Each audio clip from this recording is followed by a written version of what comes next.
For our next pre-workout option, we're going to do a very easy, do-it-yourself, no-bake energy bar. So there's a few basic ingredients. We're gonna use oats. We're gonna use any type of dried fruit you want. I have raisins here today. You can use apricots, any type of dried fruit that you want. We're gonna use whey protein to add a little bit of protein to it.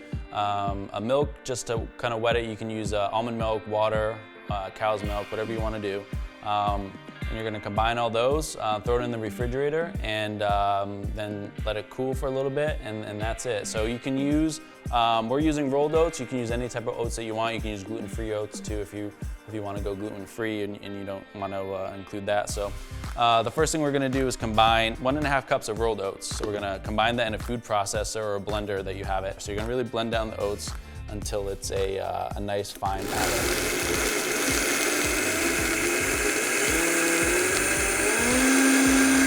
So once your oats are down to a fine powder, you're gonna combine the rest of the ingredients. So I like to rehydrate my dried fruit, so whatever you have, just let it sit in a little bit of water, so a 1-to-1 ratio. So I have a cup of raisins here, and I added a cup of water just to kind of rehydrate it. So you're just gonna drain out that water, and you're gonna combine the dried fruit, so whatever dried fruit you want, you're gonna throw that into the mix. Next, you're gonna combine a liquid, so whatever liquid you want to do, just to make it add a little bit of moisture to that, so it combines well. I like to add a little bit of protein powder, so again, you can use whey, you could use plant-based protein powder to add a little bit of a protein kick to it. So I'm going to add 1 scoop of vanilla plant-based protein powder here to my mix. And then the last thing that you're gonna do is add just some lemon and orange zest to give it a little bit more of a freshness, a little bit more of just a little bit of flavor.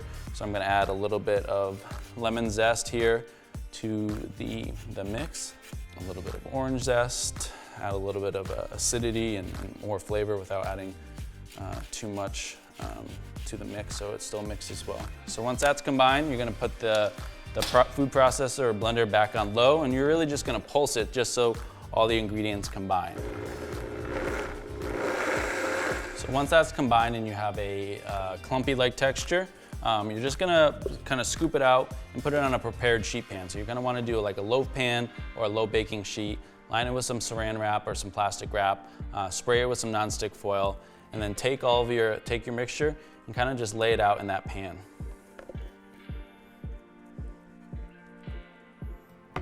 So once that's all combined in the pan, you're just kind of spread it out into kind of a square to kind of fit the pan, just so it looks like when you cut it up into the protein bars, kind of do a rectangle, spread it out in that pan. And so this is gonna be a non-bake oat bar. So what you're gonna do is just spread it out and then throw it in the refrigerator for about 30 to 60 minutes, or overnight if you want. And then when you come back, you can slice it into your perfect bars.